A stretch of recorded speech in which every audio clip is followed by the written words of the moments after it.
From dog tags to ownership, heroes take the lead.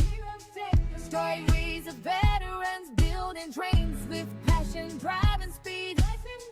From service to success, we're here to inspire the quest. Dog tags to ownership, we're the best. Take the prize. Battlefield to the boardroom. This is Dog Tags to Ownership, the podcast where veterans share their journeys from serving our nation to leading in business. Hear inspiring stories of grit, growth, and the entrepreneurial spirit that drives those who serve to succeed. Tune in and take the first step toward your own mission in entrepreneurship. Military One Percenters, welcome to Dog Tags to Ownership, where once a week we interview veterans who charted a path towards entrepreneurship. Our goals are to share resources, advice, and success stories about starting a business, discuss strategies for building financial independence and creating your own path, and most importantly, build a community to support each other through the challenges of transitioning from service life to civilian ownership. We're very excited to introduce our guest to the show today, Wesley Hutchinson, a United States Marine Corps veteran and the owner-operator of Whiskey Run Customs, offering one-of-a-kind custom wood items. Wesley, welcome to the podcast, and thank you so much for joining us to discuss your journey from dog tags to ownership. Well, thank you so much for having me today. This is my first podcast I've ever been on, so I'm super excited. Yeah, we're glad that you took the time to be on our podcast and really tell your story about how you turned your dog tags into ownership. So can you tell our listeners a little bit about yourself and your military service? Yeah, I'm originally from Lower Alabama, and I joined the Marine Corps when I was 24 years old. Needed something different in my life. I was a heavy machine operator on heavy equipment, and when it rained, I couldn't work, and I needed something different, and the Marine Corps would just so happen to be my calling. And I joined, like I said, when I was 24, and ended up doing 17 years, 8 months, and 3 days. Unfortunately, I got hurt in the Marine Corps, and because of that, I was asked to retire early, which I was concerned at first because it was the end of my journey, and the Marine Corps was my life. But I fell right into Whiskey Run Customs and never skipped a beat. For our listeners to know, I met you down in Ocean Isle, North Carolina. You were doing a show down there, or one of the markets down there, where we have our condo that we rent out. And I just went up to you and saw your stuff, and you have some amazing products that you put out and that you sell. And so could you just talk about, I guess, a little bit of your transition out of the military? I know you got hurt in the Marine Corps, and then you had to retire. I'm assuming medically retired out of the Marine Corps. Can you just talk about that transition and then how you got into the entrepreneurship space? Sure. It actually started for me when I got back from Afghanistan. I needed something to do with my time. When I was around the Marines, everything was great. I was in my element. But when I came home, I was completely unplugged, and I didn't know what to do with myself, with my time, with my thoughts. So funny thing is, I ended up taking the money that I was going to buy an AR with, and I bought me a wood lathe. And I started teaching myself through watching YouTube videos how to turn pins and razors on a wood lathe, and ended up my biggest customers were my Marines and my division. And I started selling my stuff to them. And from that point, it just ballooned up. And as I retired and progressed out of the Marine Corps, I had about a year off. I actually got a job with the outside the Marine Corps. Unfortunately, my injury that I sustained in the Marine Corps had to have 4 surgeries, which entailed all issues with my job, with all the time I had to have off and everything. So I ended up leaving them, and my wife was like, "You know what? Just stay home, work from home, and build Whiskey Run Customs up and see where you can go with it." And so at that point, after recovery, I started looking at what was on the market, what were people doing in the woodworking community, and what they were selling. Basically, I learned that it wasn't what they were selling, it was what they weren't selling that caught my eye. And so at that point, I started making lazy Susans and charcuterie boards. Charcuterie boards were the big craze, big thing. Everybody wanted them. They needed them. Half the time, people can't say the name properly, so it's funny. So that's always a good joke in the tent when people come looking for them trying to pronounce the name. We always get a good laugh. But yeah, I was making lazy susans and charcuterie boards, also known as turntables, and I introduced what was called fractal burning, and also something that was new at the time. And that's taking an electrical source and electrocuting the wood and making a design through the electricity, and then adding colored resin to that voided area that the electricity made. And when I did that, I found out I had a one of a kind piece every single time because I couldn't duplicate the burns.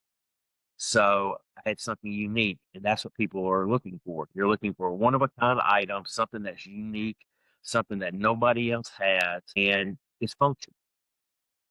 It can be on display or you can put it on your table, your countertop, pretty much your coffee table. It's endless at what you can use the turntable or the Lazy Susan as. And with the charcuterie and everything, you can load it up on a party night when you have friends over, when you're entertaining. And, I make them in all sizes. I can go all the way down pretty much to about a 9-inch Lazy Susan to all the way up to I've got one that's almost 5 feet in diameter up in my bonus room. So, but yeah, my transition was pretty good because I didn't know how to stop. I didn't know how to not keep going. I still struggled, evidently, obviously going from a structured lifestyle that I had for those 17 years to where every single day was already planned out to where now I had to plan out those days. I had to be the one to say, hey, you need to get up off the couch. You need to do this. You need to do that. And there were days that I got down in the dumps, that there were serious days because of my neck injury, that I didn't want to work. Oh, woe was me, down on myself. And it was bad. I mean, I was having a pity party for myself, and I struggled. I really struggled at some points through that transition, and I'm lucky enough to have an amazing wife. My wife Janie really stepped up and helped me see that I still have what it takes. Yeah, I'm still the Gunny that I retired at, the Gunny that all my Marines knew me as. I'm still that guy. I'm just I have to take things a little slower now. You have a better beard now than you had as a running, I'm sure. Absolutely. And Wesley, I think that the process is hard enough if you're completely healthy when you separate from the military, right? The transition is difficult enough. Right. But I think with medical issues or injuries, that makes it that much more challenging. So kudos to you and your wife for keeping the positive energy moving forward and just keeping moving, right? I think that's half the battle some of the time is just keep moving forward. So Yeah. did you take what was the VA process like for you coming out with a medical retirement? I came out with Terra, temporary early retirement. Okay. They let me do Terra so that I would receive a portion of my retirement. So I didn't get the full, of course, I basically got 17 years worth of retirement. They did the percentage. And so I got that on top of my disability. So I was able to receive both of those. And that was the best plan for me when we sat down and talked about it going forward for retirement. I actually would receive, and I felt bad. That was the worst thing. I was scared to death that I was going to get out of the Marine Corps and I would not have any retirement. But luckily, this program was available at that time. And so I got like I said, percentage of my retirement, and then I actually retired at 90% disabled out of the Marine Corps. Okay. Did you and when you said you sat down and that was the best option for you, who did you sit down with? Was that folks in the Marine Corps or In the VA. okay, in the VA? It was actually the VA when I was doing my all my transitioning, my taps, steps and taps, and all that. And we had a meeting with an appointment with the VA to go over all of my claims, everything that I was going to be claiming throughout my Marine Corps career. We looked at my medical record and everything, and they said, "Hey, look, these are your options." And they really helped me out and everything with that, saying, "Hey, this would benefit you and your family the best going forward." Gotcha. And on the Marine side, was there any type of transition assistance or anything that you were able to leverage, or were you fairly just focused on sort of the VA portion of your It's been so long. We had steps and taps. I don't remember people that were at our disposal, that were always coming through these classes and giving us briefings on, hey, this is what we provide, this is what we offer. We're here for you guys. If you have any need, questions, come to them. But it's been so long. I retired in 2016, so I don't remember every single element that was provided, but it was quite a bit. Gotcha. You mentioned that you had started Whiskey Run Customs prior to retiring when you got back from Afghanistan, started doing your woodworking and stuff. When did you set up your LLC for Whiskey Run Customs? And what was that process? Actually, I'm a sole proprietor. I didn't set up an LLC. I did more of a sole proprietorship, and I set that up after I got out of the Marine Corps. I think it was 2017 is when I set it up. Like I said, I came out of the Marine Corps for that 1 year to work, and then again, I was evidently meant to do this because every road that I came across led me back to the Whiskey Run and doing the woodwork. Everything just kept coming back to that crossroad. And so that's whenever I set up the sole proprietorship, got a tax ID number and everything for North Carolina, and jumped. And I'm assuming you labeled it as a veteran-owned business and a disabled-owned veteran business. Yep, a veteran-owned business and everything. You see my Instagram page and everything. It says disabled veteran on it and everything. And people ask, I wear my gunnery sergeant hat and everything. When I'm in my booth selling my stuff, my logo has my rank on it, so it attracts a lot of veterans, active duty, retired, and that in itself right there is great for me to get that camaraderie and the support of the community, because the area that we're in, we're lucky. There's a lot of bases around here with Bragg and New River. We've got all those around. So we have, there's always, no matter where you go, you're going to run into some military personnel. Can you just talk about how you've really built your business from retiring in 2016 to 2025 and what all you do and how you get your name out there and just more about the business operations? Yeah. I basically from the beginning took everything that I sold and the money wise that I had received, and I turned it back into the business. I would save up. I started out with Harbor Freight. That's where I started. I had a small bandsaw. I had a small tabletop drill press. Everything was small. But after I got my wheels rolling and I was actually getting orders saying, hey, I need 2, 3, 4 pins, or I need several razors. The holidays are coming up. I want to give them to my family for Christmas and stuff. I started rolling that money in and just kept getting a little bit bigger and a little bit bigger. And as I rolled into 2016 and 2017 after retirement, and I had that civilian job, I had extra money during that time frame from that job, and I bought a laser engraver. Then I bought a full size bandsaw. So I'm getting bigger items, and again, I'm getting to make things that are smaller, that are easier for my who I'm selling to. I have a lot of tourists in this area. A lot of them fly in. Some of them can't take big things like a Lazy Susan or a charcuterie board with them in their pack up, but they can take a set of coasters with them. They can take something small with, that memory of where we're at. So the laser engraver did really well for me. Well, from that point, I wanted to take it to another level.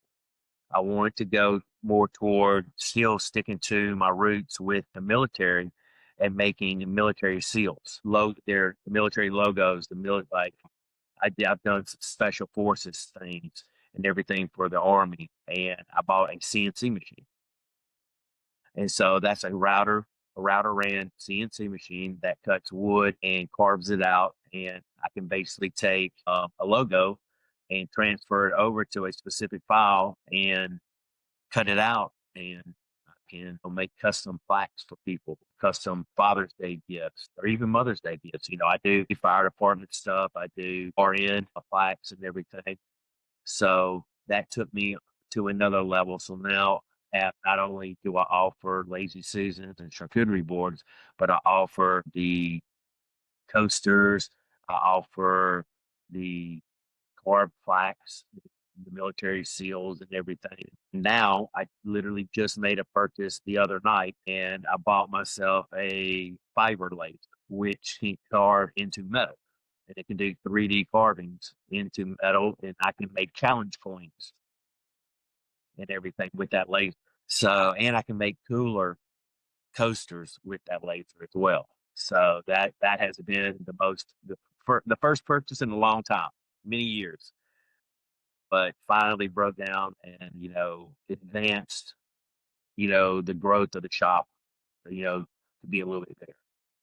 Where do the majority of your sales occur? Is it typically in more of like a fair or like a street sales, that type of thing, online referrals? Like what come from? Yeah, I do a lot of festivals, arts and craft festivals. For example, in the local Wilmington area, we have Riverfest and the Azalea Festival, American Craft Walk, just to name, just three major ones that we have here in Wilmington. And I'll go to those shows and I'll set up, pay a fee, and set up a booth and sell with all my wares there. And if I don't sell something, I get my name out there and I get orders from those people. I might not have exactly the color they want, or the color in the resin isn't quite what they want. So they'll make an order right then and there, and we'll do that. We'll go ahead and get that done, and they'll pay for it there. So now I have not only the sales coming from individuals, I have the pre-orders and stuff, and then I also my pitch and everything. When I talk to people, I tell them that I do kitchen tables, dining room tables, I do benches, stools, coffee tables, river tables, desks. I make that pitch, and more often than not, I'll get somebody to bite them. I'm building actually a tabletop for a gentleman for playing dominoes. He goes, me and my boys have destroyed my tabletop at my house. He goes, I need something that's going to, hold up to a bunch of guys playing dominoes. I said, I got you, man. I got you. He was a former Army guy. So I said, I'll make it 2 inches thick, make it out of some hard maple. I said, nobody gonna break that unless you break out a sledgehammer. Fantastic. Yeah, I was curious if you did custom. It's in the title of your business, Whiskey Run Customs, but I was wondering how customized items that you could actually get, such as tables and those sorts of things. Yeah. Now you asked earlier too, and I forgot to say anything, but I do put up an Etsy store usually around August, September time frame for the Christmas holidays. I don't run it all year because I just can't keep up with it. But during the Christmas time frame, like I said, around August, September, I'll go back live with that store, open it back up, and I'll have Lazy Susans. I'll have some pens, ink pens. I'll do fountain pens, some rollerball pens. I'll do the Lazy Susans, charcuterie boards. I'll have the coasters on there. I'll have the military. seals on there so people can go in there and either purchase the one I have on display there or they can order one custom. Yeah, and so I know another like, you go to, like, the farmers markets and the different markets in the greater Wilmington area, the beach towns, all of those things, to get your name out there and do all that. And since you're a sole proprietor, is it basically just you taking all your stuff, I'm assuming in a truck or a van and setting everything up and doing that, when you go out to those events? Yeah, the company Whiskey Run actually bought itself a 7x16 dual axle enclosed trailer that matches my truck. So yeah, we have that, and I have that thing full of merchandise, and we just pull up to our spot at these shows, unload, set up, and everything. That's how we move around from show to show. And then for your marketing stuff, because I know you have the Instagram page and I'm assuming a Facebook page as well. Yes, Do you do all your social media stuff as well? I do. I'm not savvy on, you know, how to edit the videos and all that stuff. That's something I need to get better with. But yes, as far as pictures go, reels go, and stuff like that on Instagram, Facebook, Reds. I guess that's a new one that everything posts to any new or social media that's out there. I try to get on and link it to my Instagram so that when I post a picture, it just tags every one of those locations because it gets so many different people, and that's how I do my marketing. I also have a lot of great friends around the greater Wilmington area that really push and recommend me to friends of theirs and everything. So my name gets out there through word of mouth really well as also. Yeah, I know, and I know you talked about using Etsy only during kind of the busier periods or portions of the year. It sounds like business is good. How do you balance maintaining some semblance of free time as well as working in this craft and this profession that you so thoroughly enjoy? How do you balance that? That's a really great question. It's hard because I work the business basically 7 days a week. Tuesdays, Wednesdays, of course, I'm at the markets, but Monday, Thursday, Friday, Saturday, Sunday, there's something going on in my shop all the time. Either I have something on the cutter, something in the laser, or I'm physically out there doing, cutting something, gluing up something, fractal burning something. Finding time, I have to basically just say, hey, time out, let's go do something, because if not, I'll just get so consumed by what I have going on because it's what I enjoy doing. I really love what I'm doing. And the great thing, my wife, of course, she has a full time daily job, but she also makes earrings. She has a small business. So she's out doing her stuff and I'm doing mine. So we're still hanging out together in the same shop, working and everything. So we get to see each other. Um, and everything. But this 4th of July is going to be the first 4th of July that we actually don't have anything, and we're going to get to go to the beach, get to go watch the fireworks.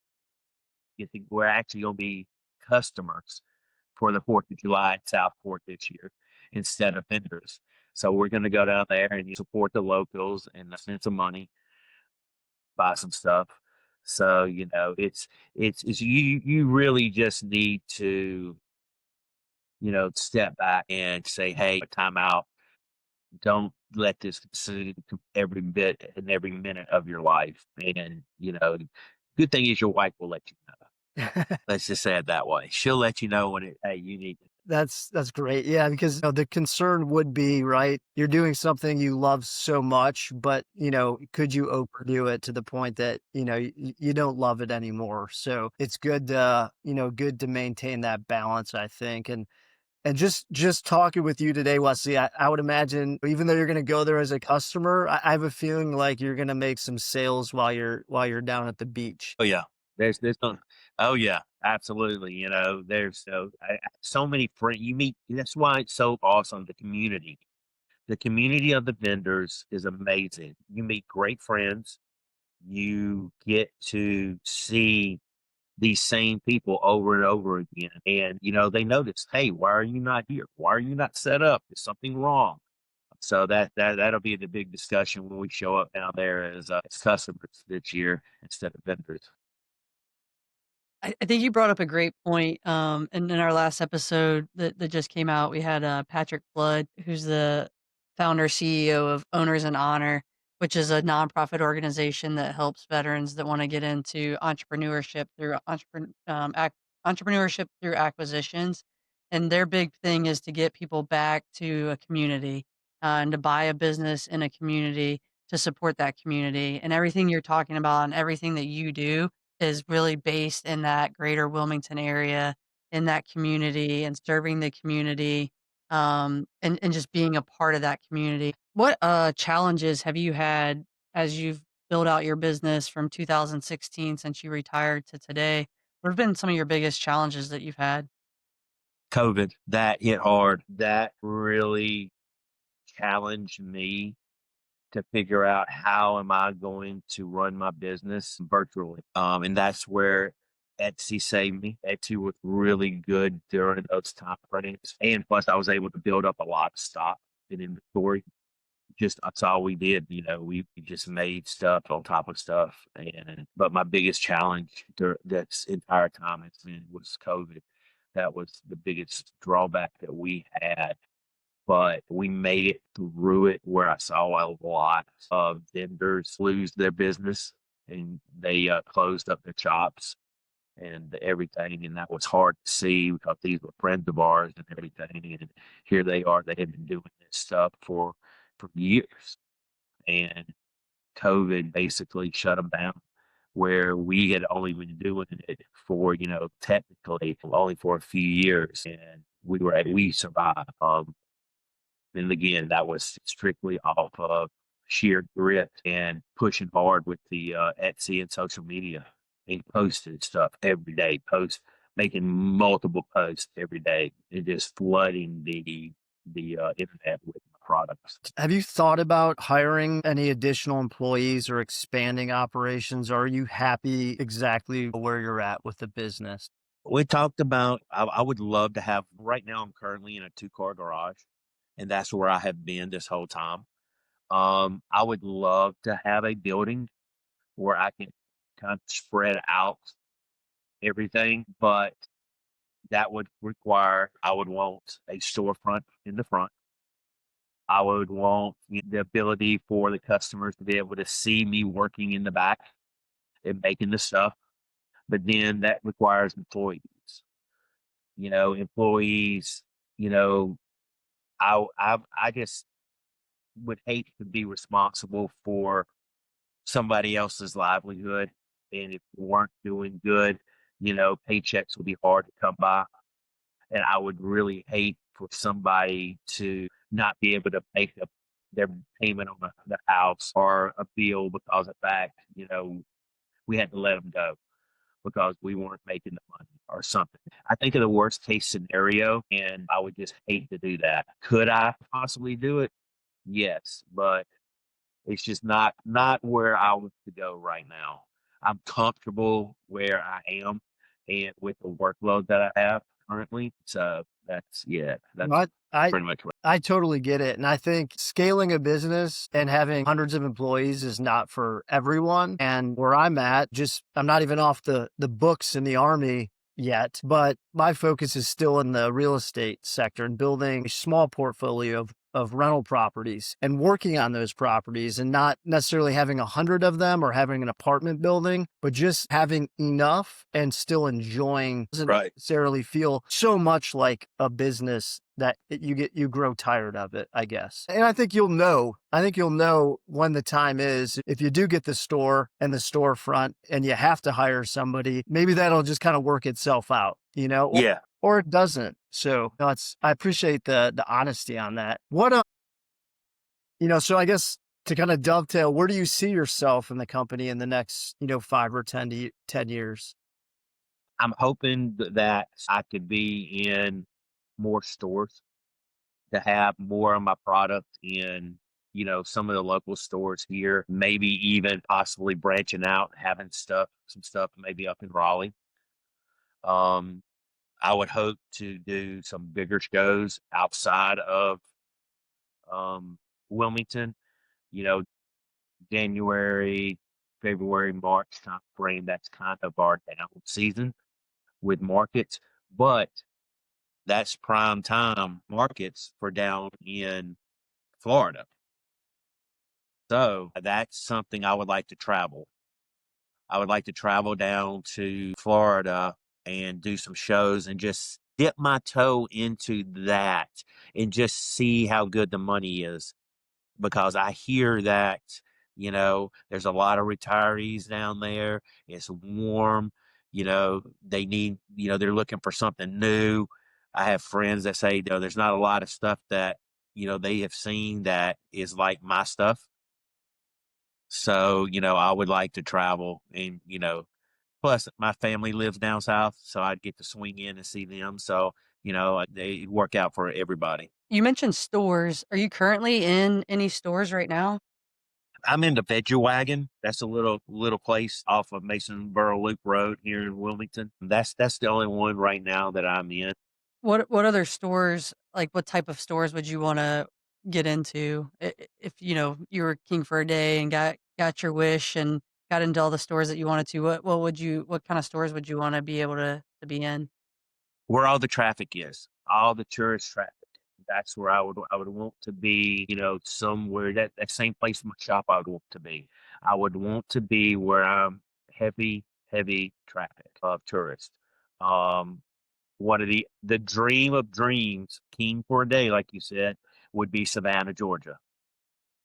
To have a shop in Savannah on the Riverwalk and have all of my stuff there and be kicking it. Yeah. That sounds awesome to me. Savannah's a great place.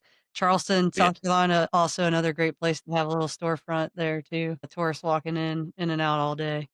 Yeah, that's awesome. So one thing Matt and we used to ask this question at the end, but just as your stories kind of come out throughout this podcast a little bit, and knowing now that you were medically retired out of the military, do you feel like you have more ownership over your life now that you are retired out of the military and doing your own business thing with Whiskey Run Customs? Yes. Um, because with my injury, if I'm having a bad day, I don't have to worry about calling in to somebody and worrying about my job, if my job's risk. I don't have to worry about using a PTO, for a day of sick leave or using up my sick leave. I can come sit on the couch, take my meds, chill with the dogs, and hope for a better day tomorrow. So yeah, I feel I'm in control, of all aspects of Whiskey Run. And my wife helps out just immensely, just unbelievable. She is amazing. She is we always call her my CO. She's the CO. She's the head of purchasing department. She's the supply department. She has many hats she wears. So of course I go through her for everything. So yeah, we're a team here, and so it helps. It helps a lot. And so with that, what advice would you give someone who is transitioning out of the military and wants to get into entrepreneurship? What's just some advice you would give them as they're looking to do that? There's a thing called vocational rehabilitation that is offered. I highly recommend it. You know, go in there with an idea and say, "Hey, this is what I want to do. What can you offer me, or what is out there for me that the GI Bill is going to pay for, to where I can go to school, get my degree, and I can come out of there with my feet ready to run, with my degree, and have experience and everything." That vocational rehabilitation is amazing, amazing program that I know the Marine Corps has. I'm not sure if that's something that the Army has or the Navy. I'm not sure, but I know It's called vocational rehabilitation for the Marine Corps. Yeah, that's the first time I've heard of it, so I'll definitely do some research and put a link to it on the show notes for this episode. I really Yeah, we appreciate you. have um Okay. Yeah, I'll definitely look that up and then link it into the show notes for this for people to okay, be able to go and click on that and and take it's a look. free. Okay. It's I'll free. also put it on our website as well for some of those tools that people can utilize as they're getting out and Okay. transitioning. So Wesley, before we wrap up here and get into our final two questions, anything that you want to share with our listeners and followers that we didn't ask you today? Yeah, where my business name came from. Okay. Yes. Where did it come from? It is from my little 3 red light spot in the road where I grew up in Camden, Alabama. It was a road right outside our high school called Whiskey Run Road. My senior year, I'm riding around with my best friend and I tell him to pull over. And he pulls over and I climb up the pole and I snatch that sign off the top of that pole. I took it apart and I gave him half and I took the other half. And when I was looking for names for my business, I was looking up Muddy Water, Muddy River, just something cool. And everything was online was taken. I was going to GoDaddy, everything, and like I said, everything was taken. And so I started pouting and I went out in my shop and there was an old Foot Locker in my shop. I was like, well, what the heck is in here? I don't remember. So I opened it up and there's the sign laying right there, Whiskey Run Road. And I'm like, that's it. That's the name. And it hangs in my shop right now. That is awesome. And so it's a piece of my hometown. People ask me they ask me in some of the shows, where did it come from, the name? And I tell them it's a piece of my hometown that I take with me no matter where I go. Have a piece of my hometown with. That's awesome. And does your best friend still have his half of the sign? I think he does. That's a good question. I need to ask him if he still has that. Yeah, So, 'cause what would be cool is if you could get a picture and you two putting them together, and do like a something with that. That'd be yeah, kinda that cool. would be awesome. Yeah. No, that's really cool. I really appreciate you sharing that, and, Yeah. yeah, that's awesome. And I'm sure Matt, I'll turn it over to you. no, I'm sure the statute of limitations is expired too on steel. Yeah. So you're Yeah. you're probably in the clear now. I know the mayor. Well, that's good. Yeah. So my question is, I listen to a lot of real estate focused podcasts and audiobooks. Is there anything that you'd recommend to our listeners, podcast wise, audiobook, book wise, anything? I'm not a big reader or audiobook guy. I like my whiskey and my cigars in the evening. What's your favorite whiskey? I'm a gentleman Jack or a single barrel Jack guy, and a Maduro, a nub, a good Maduro cigar. And Nice. I have a great backyard. I can't beat it. So every evening after dinner, that's where you'll find me. Awesome. I'm trying to be more like you. It's bourbon over here. Just I blame Julie for that. She got me turned on to bourbon. So that's primarily what I'm drinking now in the evenings. No, All right, so I'll get into the last question. So the last question of every episode, that we ask is Admiral William McRaven authored the book "Make Your Bed: Little Things That Can Change Your Life and Maybe the World." So Wesley, do you make your bed every morning? yes, I do. All right. Do you make it or does your wife make it? Sometimes it's back and forth. Sometimes I do it, sometimes she does it, and sometimes we both do it at the same time. We Okay. help each All other right. out. All right. Well, go ahead, Matt. Yeah, I mean, Wesley, just want to thank you for taking the time to sit down with us this afternoon and talk about your journey from turning dog tags into ownership. I told Julie before we, got ready to record today, I was just very much looking forward to your story just because I think it probably resonates with a lot of our listeners that want to, do something that they are extremely passionate about. and don't necessarily again need to be the next, Bill Gates or start a Fortune 500 company. Just do what you love and enjoy, and continue to enjoy doing it when you separated from the military. And you do amazing stuff. Having looked at your site, I love what you're doing. It looks extremely unique. And again, hopefully we can be a future owner of one of those Lazy Susans. It's artwork. So congratulations on what you're doing. Thank you. Thank you very much. And again, Matt, Julie, thank you again so much for giving me this opportunity to come on here and, share my story and talk with you guys and everything. Hopefully, hopefully I was able to give some insight to somebody. And, again, I do what I love and it means everything to me, and I'm living my best life. And that's what it's about. And we really appreciate you, Wesley.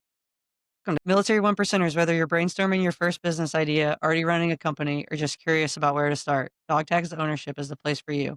Please hit that subscribe button to receive all new episodes. Also, if you know someone who has turned their dog tags into ownership, drop us a DM on social media or tag someone. We are always looking for new guests to bring onto the podcast. As always, Military One Percenters, thank you for your service. Let's continue this journey and working together to write our next chapter. Until next week, keep pushing to turn those dog tags into ownership. From dog tags to ownership, heroes take the lead.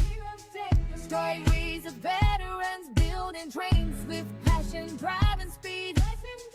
From service to success, we're here to inspire the quest. Dog tags to ownership, we're the best. Take the prize.